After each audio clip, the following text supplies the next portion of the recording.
Yes,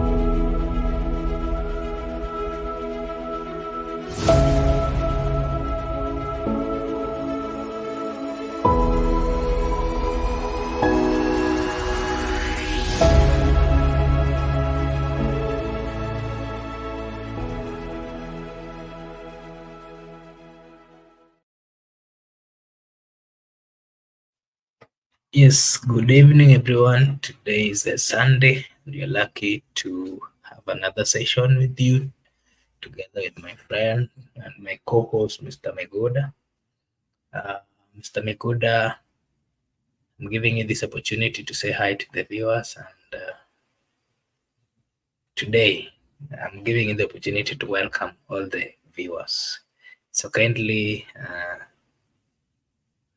take time to introduce yourself as well as invite the viewers to the channel. To all our viewers, I have been introduced by my co-host, Mark Obura, and I'm very grateful to be here this time of the hour and for another session. To all our viewers who are viewing, who are yet to come, kindly try to subscribe, share, comment, like, give us thumbs up, thumbs down, and also welcome to the show. You can also engage us through comments, and we can highlight your comments. And also, we hope that you will have a very engageful moment as we move on. Karibuni sana. Okay, thank you.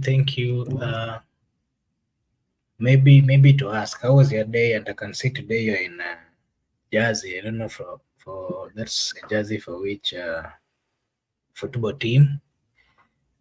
Maybe you can tell us. The other day you said you're watching a football match, and the other time I remember you were arguing that the people, I don't know, Arsenal, I don't know, Man U. Maybe what's the update of football matches which are going on? It is good that you always remember my arguments. Today I'm on a Jersey. I'm a I'm a Man U fan, and we are just from pre-season, and we have just started our English Premier League season. That is 2024-2025 Premier League season, and I'm glad that we have a good start because our first game we won, though it was a 1-0 at Old Trafford, and we hope that we might be unbeaten. Also, I'm glad with our competitors, the teams like Arsenal. They have a good start. Man City. So I think we'll have a very competitive season this time round because all the teams are ready to battle it out. So I'm on a jersey because I'm just welcoming Premier League. Okay, that's nice. That's nice. So direct to the discussion that we are having today, we saw Honorable John Natembeya. He was in Tanzania speaking about the politics and everything that is going on in the country. If you keenly had watched that clip, he's firing and is telling the people of ODM that if they've left the position, they should accept the fact that they've left and that they should leave the matter to the political parties which are still remaining within Azimio. And maybe I want to just play that clip so that we'll have a look into what he was saying.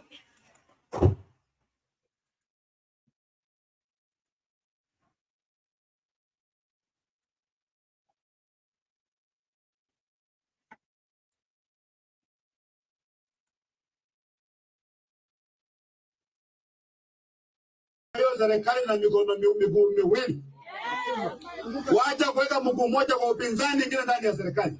Mambo haifanywi namna hiyo. Huwezi kuwa ndani ya serikali na ukuwe kiongozi wa upinzani, haiwezekani. ODM kaa ndani huko, Makosa kama itafanyika tutakutana 2027 mjibu pia nyinyi.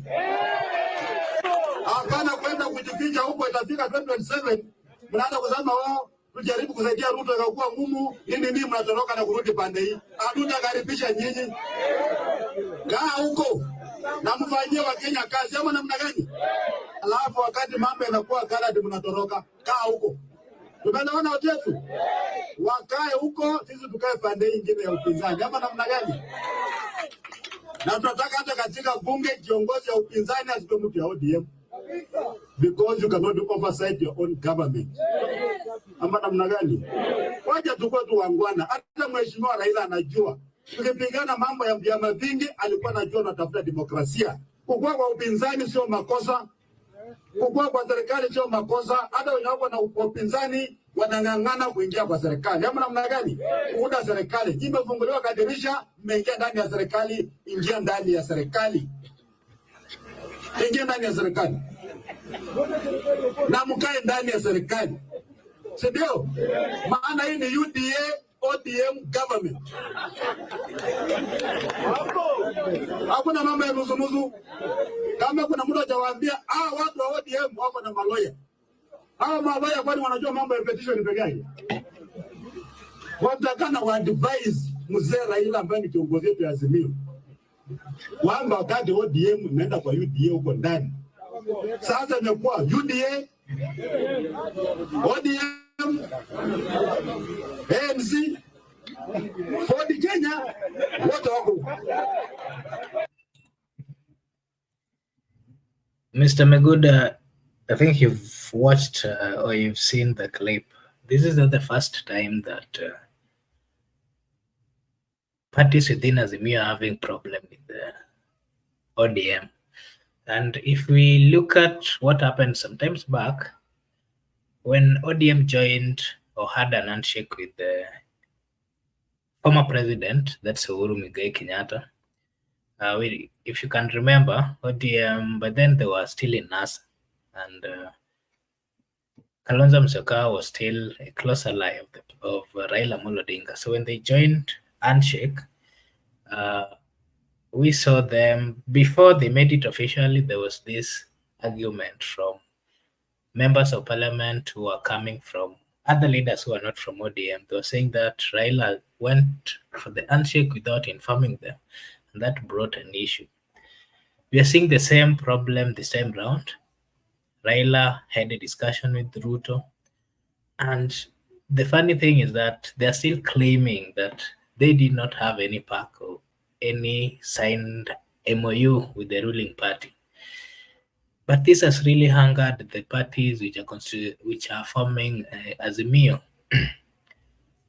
If you look at what the Wiper leaders are saying, the DAP leaders are saying, they're almost speaking the same language. They're all castigating ODM for having joined the ruling party.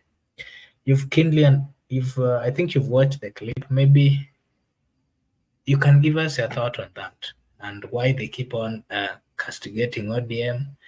And again, why do you think they're having a problem with the ODM? Because, of course, everyone in politics, they have their own right to make decisions. They feel that ODM did not inform them, and that ODM is not fully truthful to them or to the other parties. Maybe I take that clip. These so-called the coalitions parties, they should not castigate ODM, because ODM went to that broad-based government on their own volition, and they were having even meetings within the National Executive Committee in the ODM, and they made decision that they should join government. Why am I saying that they should not castigate ODM? Remember, during the mock swearing in, before the mock swearing in of Raila Odinga to Uhuru Park, the Wiper and the Ford Kenya and the ANC party leaders did not appear at Uhuru Park for swearing in. Why is it that when the ODM were in the need of them to support them in that swearing in, they did not turn out to support Raila? The people who were at Uhuru Park were the ODM people. And when Raila went for a handshake, they want to be called so that they can generate into handshake. When we were in crisis, when the ODM were in crisis, they did not join the ODM in the crisis. Now, when the ODM are in government, they want to join that government. So Raila was right that because he went to Uhuru Park for swearing in, and his best friends betrayed him at the hour of need, so there is no need of coming together to join him while he was going for handshake. So the brothers party should stop castigating the ODM party for their own actions, because at times of crisis they do run away from ODM, and when the food is brought to the table they want to eat. So when people are going to earn, let us earn all of us, and when the food is brought to the table, let us eat collectively. ODM as a party, what is happening within the current Azimio, I think, is succession politics. But now ODM being the father of that house is still alive, and you want to inherit the wife. You can't inherit the wife while the husband is still alive. In our customs, we are not even allowed to discuss inheritance of that wife, even when the husband is on sick bed.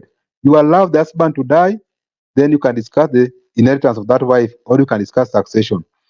But sometimes you can whisper successions in different places. Talking about the clip I've watched for George Natembeya, George Natembeya was the regional commissioner. He was an administrator. During his tenure as administrator, he was made, Uhuru Kenyatta made him, and he was put in Rift Valley, and he successfully dealt with the challenges affecting Rift Valleys. So it is in Rift Valley which was having crisis, but he managed it perfectly during his tenure. So when he came to vie for the Trans Nzoia gubernatorial race, he won the heart of the people of Trans Nzoia, and he was elected as the governor of Trans Nzoia. And also, he has confirmed to us during the previous election that he has beaten his opponent, who was vying on Ford Kenya. The opponent of George Natembeya was vying on Ford ticket, and Ford ticket has been dominant in Western region. So he has introduced a new party, and he has been elected. He's trying to bring what is known as Western unity, but in a different paradigm. He's not using the old tactics to bring that Western unity. Remember, before ODM went to broad-based government with Ruto, he used to castigate Wetangula and Mudavadi, ANC party and Ford Kenya. He goes further and say that Ford Kenya tawe, ANC tawe, but he had never mentioned ODM before. But today, he has joined all of them, the three parties, ODM tawe, ANC tawe, Ford Kenya tawe. According to me, George Natembeya has seen an opportunity in this thing. Politics comes with opportunists. Opportunists like Mbadi and Wandai saw it wise they should join government. They join government. Opportunists like Babu Owino saw that's why they should go to the people and take the people from the ground. Natembeya has now seen an opportunity to unite Western people outside ODM, because ODM has been predominantly Western party. Now he's castigating ODM plus Ford Kenya plus ANC. He has got another momentum. And this introduced me to the young tax revolution. And there is this generational change in Western leadership, because he perceived Mudavadi and Wetangula to be old guards. So by the time they are going home, in the list of Tawe, where I used to say Mudavadi Tawe, Weta Tawe, he has had more members in that list, ODM Tawe. And who are these ODM members in that region? Oparanya, Tawe. So Mr. Natembeya is not leaving any prisoner.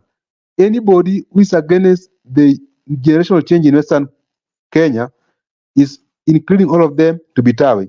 Lastly, Mr.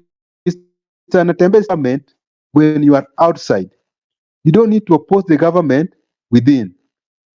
The people who oppose the government within are pretenders, because you have seen the people who have joined government. Now they are saying this government is good. It's only bad when you are outside. So by you being in that government and trying to oppose that government, you are an hypocrite. You can't oppose within. If you want to oppose, there's a time Raila told Ruto, you can't oppose Uhuru within. Kindly resign and oppose Uhuru outside. Same, they were telling Rigiji, you can't oppose Ruto within. Resign as deputy president, then you can oppose outside. So Natembeya is trying to enlighten the people that indeed ODM and UDA, they are having an affair. because the likes of Mbadi right now, they're even introducing new clauses, which the clauses which were deleted. It means they cannot oppose that government when they are in. So if you want to oppose government, come out of that government, then you oppose it. So Natembeya is creating an opposition alliance from Western Province. Thank you, Mr. Miguda. You've clearly stated it very well that you cannot oppose a government while you're inside. And remember the same words Raila used it sometimes back when William Samoei Ruto was then the deputy president in the Jubilee government, when there are different opinions with the president. I remember there was Kelaweke and Tangatanga. William Samoei Ruto was leading the Tangatanga team. And Raila was very clear. He told Ruto that you cannot oppose the government while you're still in the government. And this brings me to this question. Today, Kaloma spoke somewhere and he said that I am in government, do not call me opposition MP. He went ahead to ask the people, at where do you find the term opposition in the constitution? And then he said we must stop normalizing being in some non-existent thing called opposition. Some myopic guys use this to share government which belongs to all Kenyans among only members of their communities. Those are the words of Kaloma. And so this brings me to this question. Why is it that ODM party, they are not accepting the fact that they are within the part of the government? Why is it that they don't want to accept the fact that this government is a government of UDA and ODM? Because the president had gone ahead to even nominate members of ODM, senior members of ODM. So why is it wrong if the people or politicians now say that it's a government of ODM and UDA? Because from the acts that we've seen, it is senior members of ODM who have been given the mandate to help in the running of the government. Why is it that the party leadership of ODM, led by Raila Odinga, whenever they get a chance to speak to the people, they are simply convincing the people that we are not part of the government, and they have taken key government roles. Today in Homa Bay, the two deputy party leaders, Honorable Simbarati and the governor of Mombasa, they were saying that they are not part of the government. Why are they lying to us? Because from our understanding, being part of the government means they are helping government make key critical leadership decisions. Someone from ODM is the CS, Cabinet Secretary for Treasury. Who is fooling who? Why are we being fooled as a nation by the politicians? Mr. Migoda? The ODM members, more so Opondo Kaloma. Opondo Kaloma is contradicting himself. Or Opondo Kaloma is confusing his supporters. Or Opondo Kaloma views people as stupid or as foolish. You have said very categorically that Opondo Kaloma said that all of us are in government. Simbarati, Abdulsoma Sharif are saying we are not in government. Baba said that we are not in government. Then what are they saying?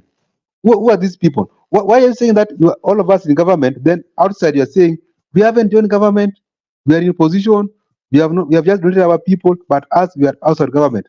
That is rubbish. These guys, the structure of formation of that government is between UDA and ODM.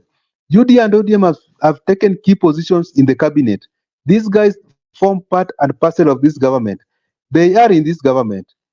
They are people and this government. All of the NEC members have joined the government except Raila. So these guys are in government. That's what we are saying. We, the people who have not formed this part of government, we are criticizing this government from outside because our parliament should oversight. Our parliament should play the role of opposition to this government, but it has been captured. Now, we, the people who are not in parliament, we, the people who are not in the cabinet, we are holding this government into accountable. So they should allow us to hold it into accountable. But for the people who have joined government, let them deliver services to the people. Let them not stand with two legs. let them not try to wear more than one hat. Raila should declare himself. Is he in opposition? Or is he in government? Or is he going to be the AUC chairperson? So this is one person who wants to wear three hats and is using his foot soldiers, the likes of Opondo Kaluma, to confuse people. It is very logical that they are saying that we all of us are in government.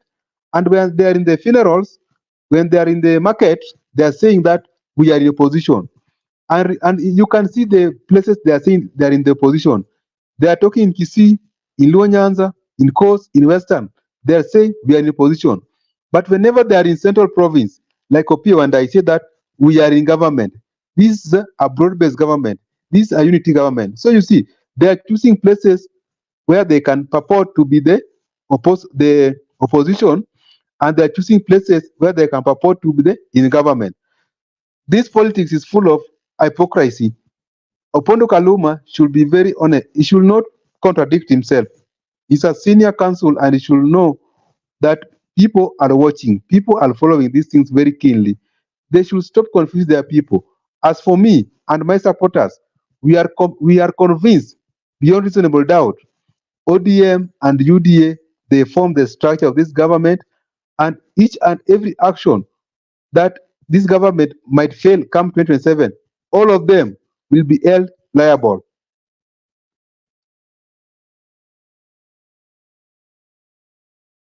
Okay, thank you, Mr. Magoda, for that. We are currently seeing that the government is trying to introduce a finance bill. They're trying to bring back the finance bill, and today we saw them, led by the cabinet secretary, was giving an explanation of what they're expecting. Maybe allow me to share this clip so that we will talk about it. Minute plans to reintroduce the contentious eco-levy tax in its new revenue raising proposals as it seeks to collect 150 billion shillings more to plug into the deficit caused by the withdrawal of the Finance Bill 2024. Keep going. All right. National Treasury Cabinet Secretary John Mbadi, however, says the tax will not affect other sensitive commodities such as sanitary towels, but could have a hit on multinational companies. As Emmanuel Tuna reports, the tax amendment bill, which is currently being crafted, could be ready by the end of September. After giving signals on the possible return of some of the clauses in the controversial Finance Bill 2024 that was shot down by weeks of Gen Z-led protests, so was it less after that? The government is now in the final stages of crafting other tax-raising measures through the tax amendment bill and being processed for a fresh introduction to Parliament. Speaking to Citizen TV, Treasury CS John Mbadi disclosed that the controversial eco-levy will be among those clauses which will make a comeback. There are about 49. Some don't even have financial implication. Some just aligning the laws. Eco-levy, we will target those areas that would not affect the common mwananchi. Those sensitive areas, like what was widely talked about, sanitary pads, etc., those ones we can't make a mistake because Kenyans have spoken. The eco-levy, which was among the key subjects for the street protests, also saw a rejection by multinational companies such as the American giant beverage manufacturer and distributor Coca-Cola, which was opposed to the 10% excise duty in the proposal. They will tell us why they oppose it. They will tell us, because for me, you know them, they are in business, but we also have an interest as a country. This country is not a dumping place. So we are saying if you are creating, if you are injurious to the environment, then you must pay for helping make good what you have, the harm that you have caused. The government is also targeting to collect more taxes by extending the tax amnesty period by 6 months to allow more Kenyans to file their returns. Last year, we allowed for tax amnesty, and we collected, because of that, the government collected 43 billion. So tax amnesty is beneficial both to the taxpayer and also to the government. Sisi kama bunge tunangoja kuona mapendekezo ambayo wao wanafanya, kusema ya kwamba basi tunahitaji kiwango hiki cha fedha ambacho tunahitaji kufanyia hivi, na basi kama executive ama kama serikali kuu wanafikiria kwamba kitatoka mahali fulani. The government also plans to tax exempt some of the basic commodities like bread in a move that it says will save an additional 70 billion shillings. The last financial year, we spent 525 billion on tax expenditure. Simply put, tax refunds. Now, this is as a result of high tax expenditure on VAT, which constitutes about 60 to 65% of our tax expenditure. So you find that there are goods which are very essential commodities, basic, that we need, that Kenyans use every day. So we must protect the consumers. So we decided to put a lot of these goods under zero-rated commodities.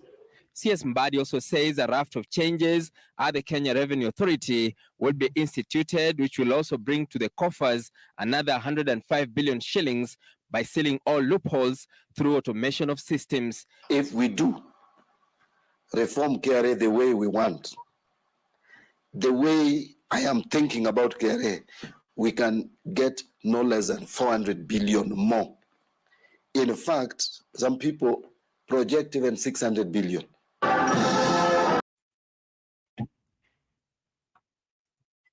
Mr. Meguda, the Finance Bill 2024-2025, it was a contentious issue that made the young people to go to the street.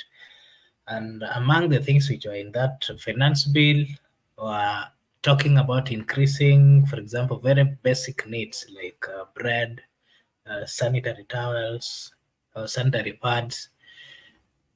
The people were really against this.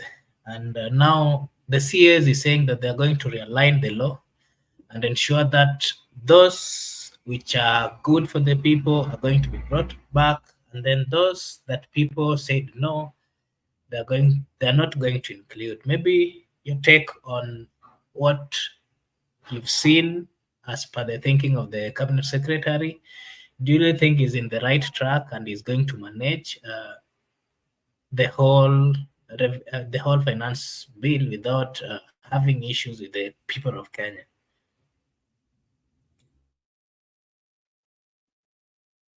I think the current CS for National Treasury is not in the right track. And I'm surprised that he goes further and say that he's going to reform KRA. He's going to reform KRA as who? Does he know that it's a flower girl? He has been made to be the CS for National Treasury. So a flower girl is going to reform KRA. That is very hypothetical for Mbadi.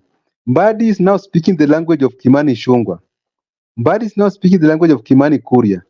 Mbadi is now speaking the language of William Ruto before the rejection and withdrawal of the previous finance bill.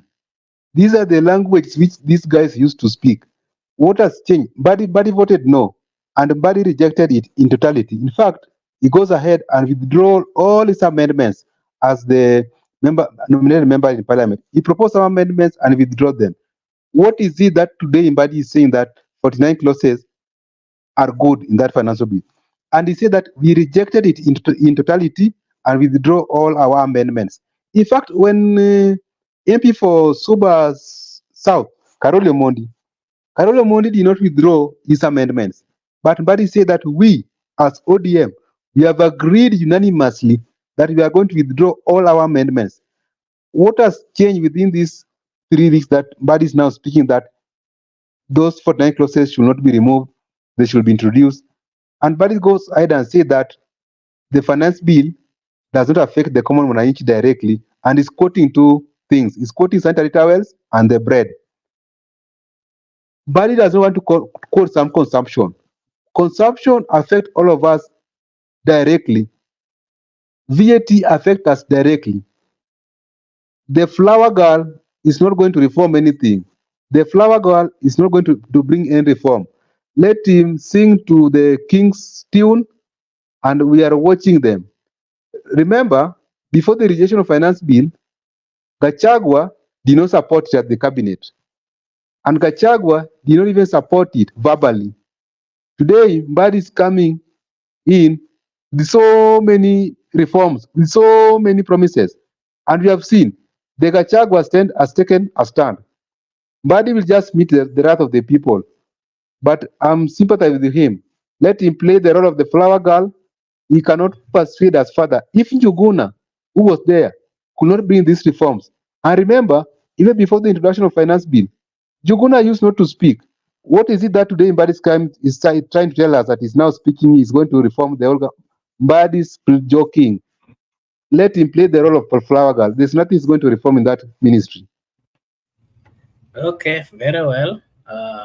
There's also this issue that is disturbing the people of Kenya, especially the young people who did the KCSE the last year. The issue of funding, university funding and college funding.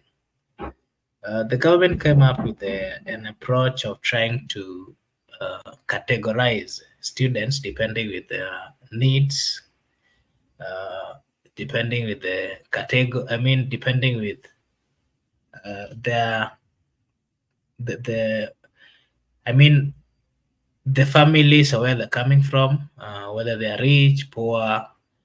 So in this funding model, they were trying to segment and put students as per their, depending from where they're coming. That would then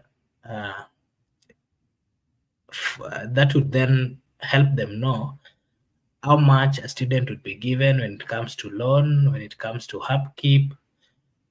Majority of people have been crying. If you watch the news today, there are so many people who are saying that the procedure or the funding model that is being used is not a good one, and that it has disadvantaged so many poor people. If you watch Citizen Today news, and even yesterday, there's a group of very people have been crying, saying that they're being sidelined and that there's a possibility of them missing, going to miss because they cannot afford the amount of money that they are needed with so that they can join the university to pursue their dream. I mean, courses of dream. From the explanation, they say this, I don't know, first tier, second.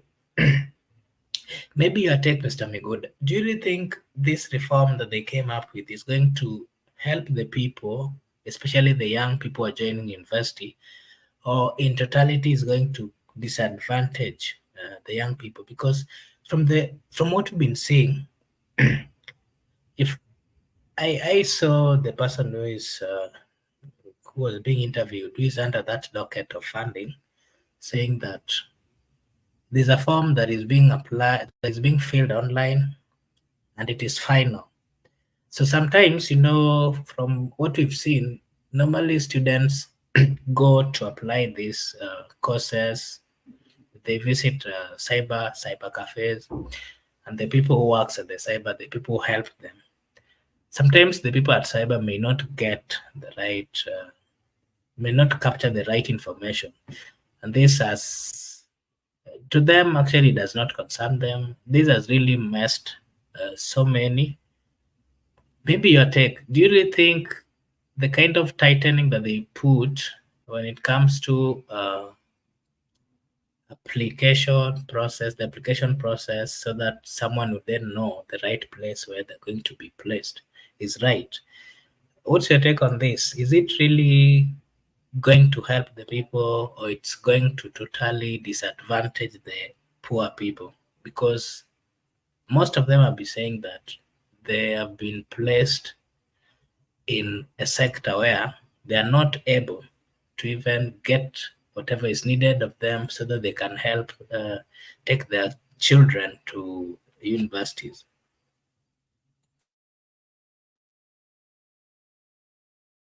I believe that education is the equalizer tool to the conditions of all men.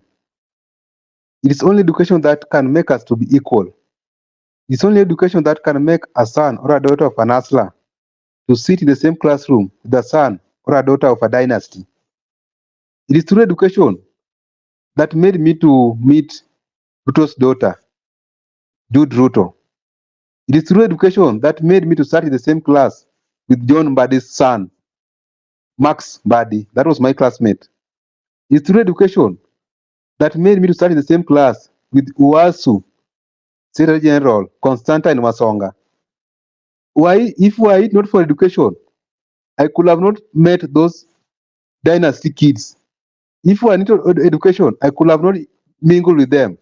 So education has made me to interact with the dynasty kids, to interact with the people who are more powerful than me in terms of experience and in terms of academics. So I believe that it is only education that can make our conditions to be equal.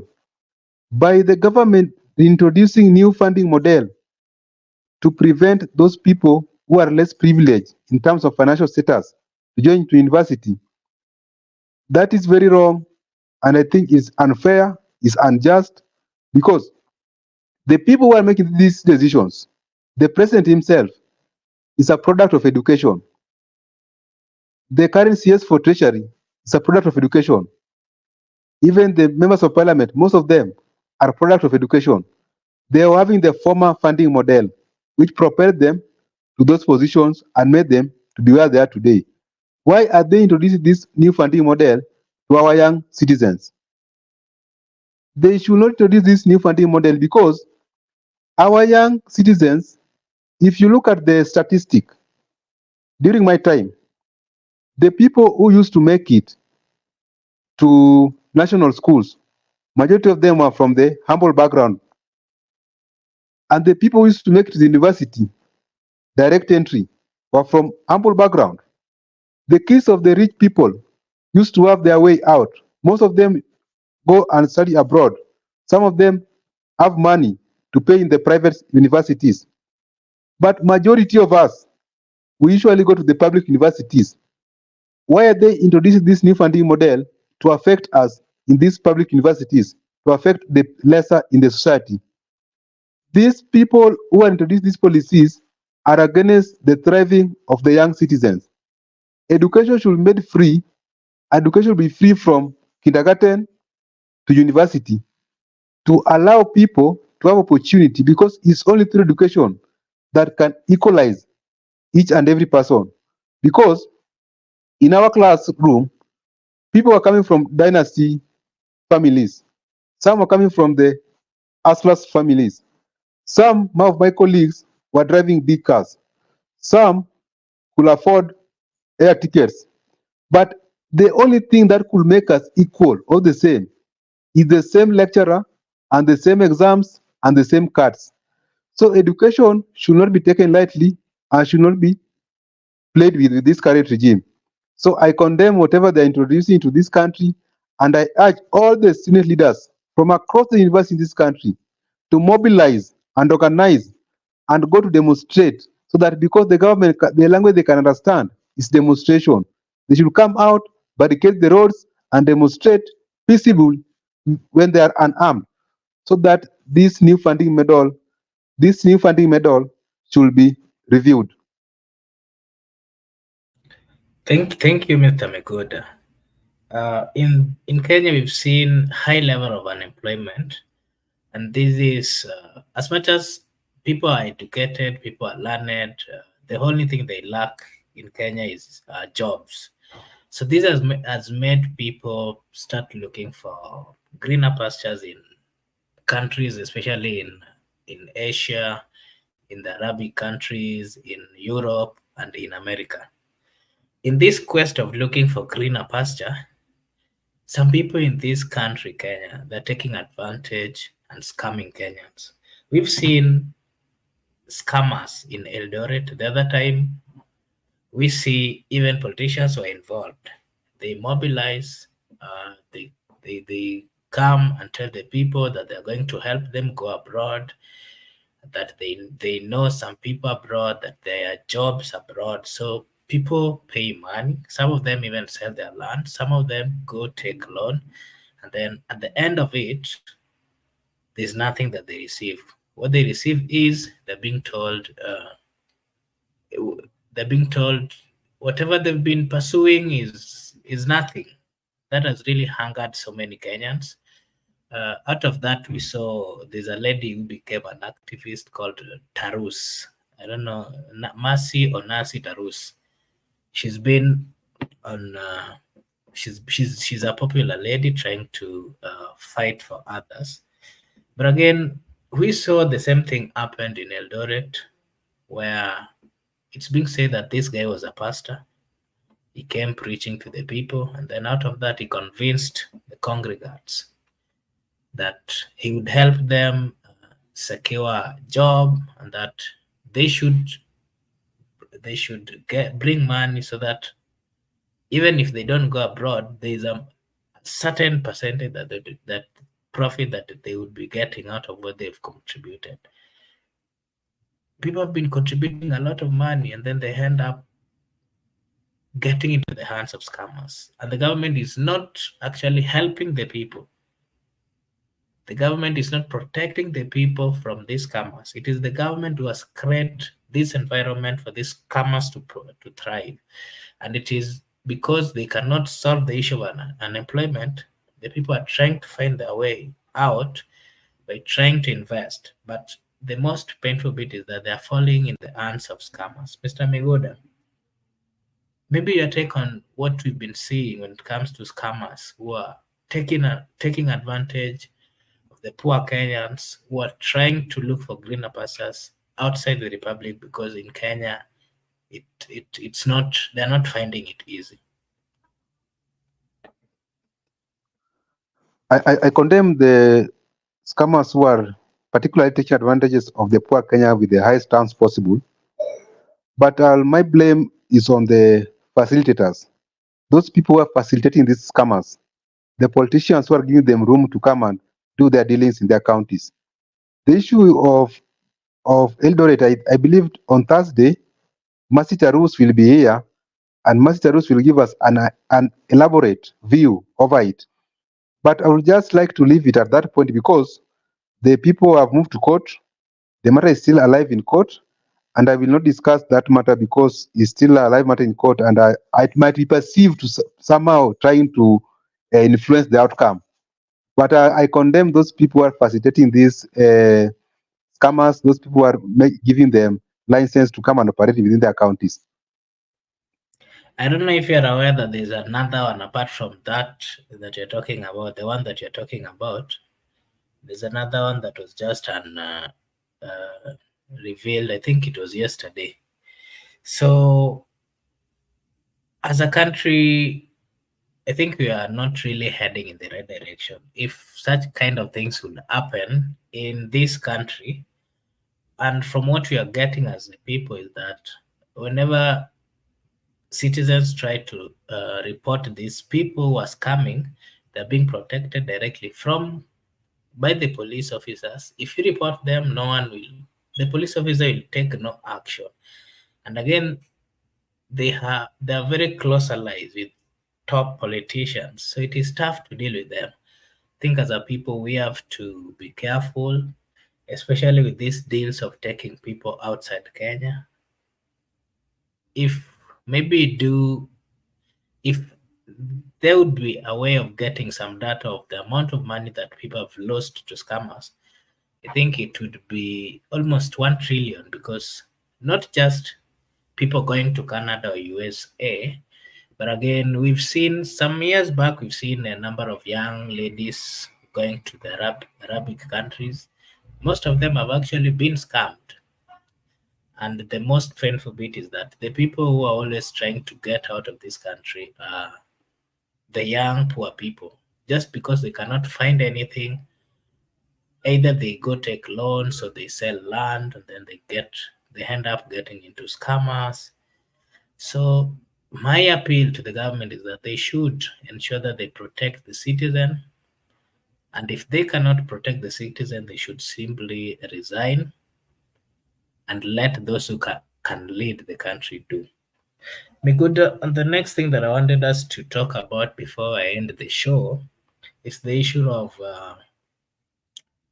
the people who are shot during the demonstration. Some of them are still in the hospital. If you watch the news today, some of them were actually paralyzed because of the bullets that they were shot. So this brings me to this question. Are we going to the relevant authorities who are responsible to responsible of investigating to ensure that these people are compensated, the IPO and the rest? Do you think these people are going to get justice? Because most of them cannot actually do their normal duties. Some of them are now depending on others. Some of them are still in hospital. They cannot even raise money for their medication. Maybe before we finish, kindly give your thought on that. We have said here time that number that each and every person has a right to access to justice, and justice should be done and seen done. In our constitutions, there is provision in Article 48, a right to access to justice, that each and every person has a right to access to justice, and it should be done and seen done. And justice delayed is justice denied. Together, you link with Article 159, talk about the that justice should be done irrespective of your status. Status means that it doesn't matter whether you're a politician, whether you're a businessman, whether you're a son of a peasant, whether you're a Gen Z, whether you're a millennial, whether you're a Gen Alpha. Justice should be done to everybody. And justice to these people, we have not seen them being done, because the people who are killed, arrested, injured, abducted, we haven't seen those cases going on in courts. And we haven't seen ODPP prosecuting the police officers who commit these crimes. Because during demonstrations, it is only the police officers who are armed to the teeth. The police officers were armed with guns, live bullets, rubber bullets, water cannons, batons. The demonstrators were very peaceful. They were having only Kenyan flags, their iPhones, and they were putting on sports shoes. So the people who might have committed these crimes are the police officers. The government is liable and responsible for these lives which were lost. Therefore, we are appealing for the ODPP to carry out investigation with speed, and they should bring these police officers into action.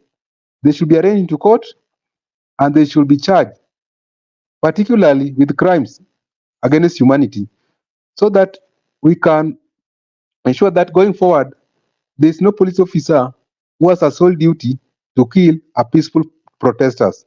They have a duty to protect protesters, and they have a duty to maintain law and order. No one is allowed, or no one can take someone's life, because that life, even you cannot give it out. Why are you taking a life which you cannot give it out? So, justice have not been done to these people, and the people who are liable in this scenario are those people who committed those crimes. The government should ensure that he compensate the people who are killed, the people who were arrested, the people who were abducted, and the people who are currently nursing their injuries in the hospitals. So going forward, we are calling out all the individuals, all the people who are involved in these crimes, so that they can carry their burden. We are also inviting international bodies, including International Criminal Court, to take keen interest in Kenya and charge the people who are liable for these crimes against humanity, at the ICC.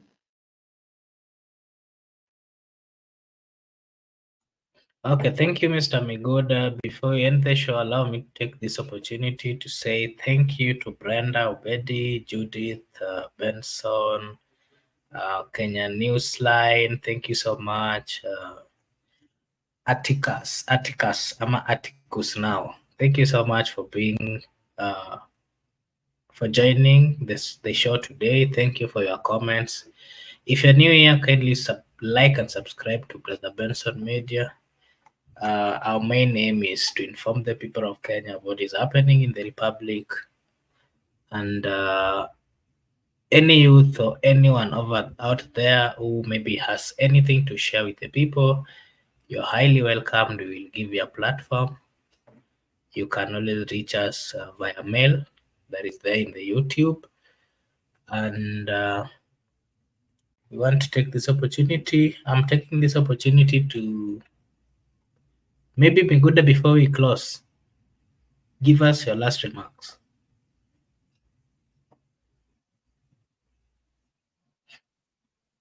My final thought is just I would like to tell our viewers that let us not be misadvised or be misconstrued that the people who have joined government, the likes of Mbadi, the likes of Opiwandai, Joho, and Oparanya, that they are Messiah.